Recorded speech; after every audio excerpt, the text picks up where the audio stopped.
Hello Army sports car racing fans, you join us for part 2 of this Porsche Mobil 1 Supercup mini series.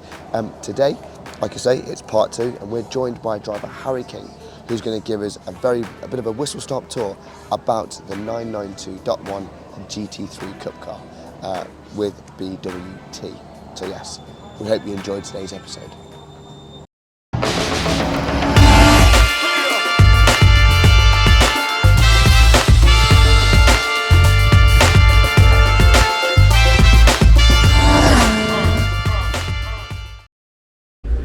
Right, so yes, we are in the BWT garage and we are joined by none other than driver Harry King, who's going to talk about the GT3 Cup Car. I'm going to flip you over and he's going to give you everything that you need to know right now. Here he is. Harry, how's it going? You're here to talk about this incredible piece of kit. Yeah, thanks for joining me. We're here at Silverstone on the Friday, ahead of Friday practice. We're here in our team garage, BWT Lecna Racing.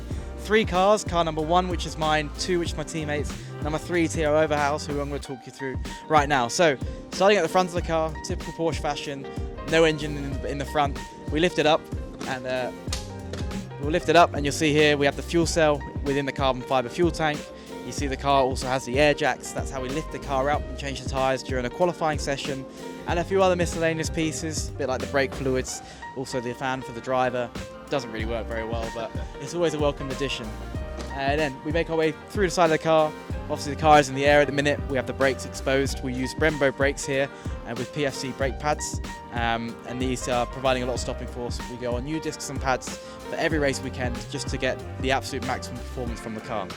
Walking backwards towards this way, obviously here's the cockpit of the car. The door is made entirely of carbon fibre, super light. Same with the windows, they're made out of Perspex, so no glasses on the car at all besides on the front headlights. Coming towards the rear, this is where the engine sits, 525 brake horsepower, with a big fat rear wings, try and keep the thing situated flat on the floor, and we've got a bit of a diffuser as well. So although it's quite a basic car from the outside, there's quite a bit of aero going on with it, and yeah, the top speed of this car is, up to nearly 280 kilometers per hour. So yeah, the aero is a very welcome addition. For the Brits out there, can you give us that conversion? For the Brits out there, that's about 170, 180 miles an hour that we get at Monza. Spend too much time in Europe, so I do a kilometers per hour. So but yeah, good old miles per hour, you can't go wrong with it. But besides that, all the cars are totally equal. It's such an addiction with this series because it's very driver focused, and if you do a good job, you're going to get rewarded with a pole position or even better, a win on Sunday. So hopefully we can be on the podium spraying some champagne and doing the home country proud. Hopefully so. Can you give us a bit more talk about the inside of the inside of it all? So the inside of the car, you see firstly as a driver comfort we have a seat insert there. This is made to the driver's individual body, so they do not move at all in the car. Supported by a 6-point harness, so yeah, you're very rigid and you're not going anywhere. And then of course the dashboard is made entirely of carbon fibre, again with the dash 11-inch display giving you all the information. You can see everything on there, your live delta, tyre pressures, car temperature, engine temp, all you need to know, and all the alarms that if you do anything naughty that you'll know you need to stop. Of course the steering wheel has taken on a Formula One kind of style with the buttons, but yeah, very small limitation that we use. And yeah, of course the car is completely stripped out for weight saving purposes. Every driver, every car comes to the exact same weight, so if you're under that, then you're going to get a big penalty and you'll be disqualified. But despite that, yeah, I'm very proud to say I'm racing for historically the best team, and yeah, grateful to have their support. As close as we're going to get to the pink pig here, it would appear. Yeah, you may call it a pink pig, but it's a bit more agile than a pig. But yeah, it's great. The cars stand out so well. And yeah, it's always a pleasure to race for this historic colours, for this historic team.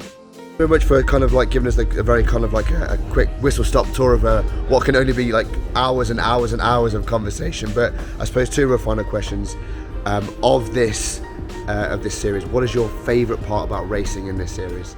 I think it's just the equality, because everyone's in the same piece of engineering, and it's very highly respected. So if you do a very good job, people keep an eye on it, not just manufacturer of Porsche, but other manufacturers.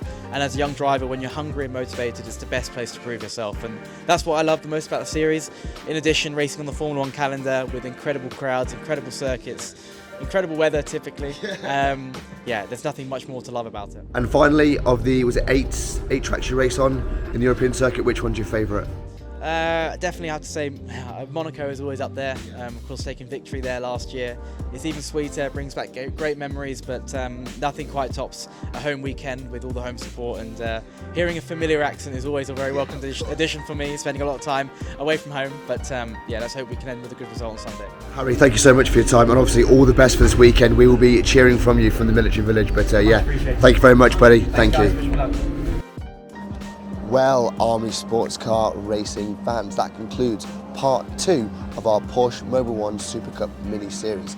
A huge thank you to Harry for giving us that whistle-stop tour of the 992. Like you said there, we could be there for ages talking about that car, but unfortunately we have a very limited amount of time. So a huge thank you to Harry King and BWT for giving us a bit of time to talk about that car. It was really, really cool.